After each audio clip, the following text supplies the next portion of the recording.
मधुबनी जिले में मुस्लिम समुदाय के लोगों ने बड़े पवित्र पर्व ईद उल फितर के अवसर पर बड़े ही श्रद्धा और उल्लास के साथ नमाज अदा की। सुबह से ही मस्जिदों और ईदगाहों में नमाजियों की भारी भीड़ उमड़ पड़ी। सभी ने एक दूसरे को गले लगाकर ईद की मुबारकबाद दी और अमन, चैन और भाईचारे का संदेश दिया। इस अवसर पर शहर के प्रमुख ईदगाह और मस्जिदों में विशेष नमाज अदा की गई। ईदगाह के मौलाना और उलेमाओं ने अपने तकरीरों में रमज़ान और ईद उल फितर की अहमियत पर विस्तार से प्रकाश डाला। उन्होंने बताया कि रमज़ान का महीना आत्म संयम, इबादत और इंसानियत की सेवा का प्रतीक है। इस पूरे महीने रोजेदार अल्लाह की इबादत करते हुए रोज़ा रखते हैं और ज़रूरतमंदों की मदद करते हैं, अपने अंदर सब्र और सहनशीलता का विकास करते हैं। मौलानाओं ने कहा कि ईद उल फितर दरअसल रमज़ान के रोज़ों की समाप्ति के बाद खुशी का त्यौहार है, जो त्याग, समर्पण और भाईचारे की भावना को मजबूत करता है। इस दिन लोग गरीबों और ज़रूरतमंद लोगों को ज़कात और फितरा देकर समाज में समानता और सहयोग का संदेश देते हैं।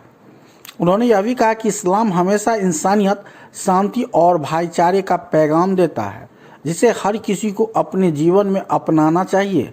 नमाज के बाद लोगों ने एक दूसरे के घर जाकर सेवइयाँ और अन्य पारंपरिक पकवानों का आनंद लिया। बच्चों और युवाओं में विशेष उत्साह देखने को मिला। बाजारों में भी रौनक बनी रही और लोगों ने खरीदारी कर त्यौहार को खासा उत्साह के साथ मनाया।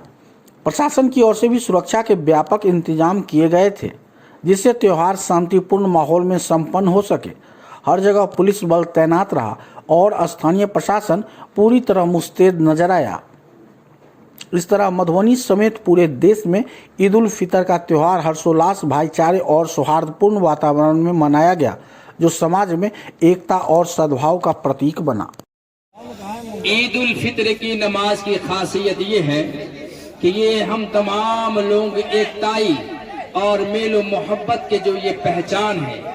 इस्लाम जो है हमें अमन और अमान का पैगाम जो देता है, इसी तरीका से ये ईद उल फितर में जो हम सब लोग इकट्ठा होकर के ये सबूत पेश करते हैं कि हम सब एक हैं और अल्लाह के लिए हम सबको एक प्लेटफार्म पर रह करके हमेशा जिंदगी इसी तरीका से गुजारना है।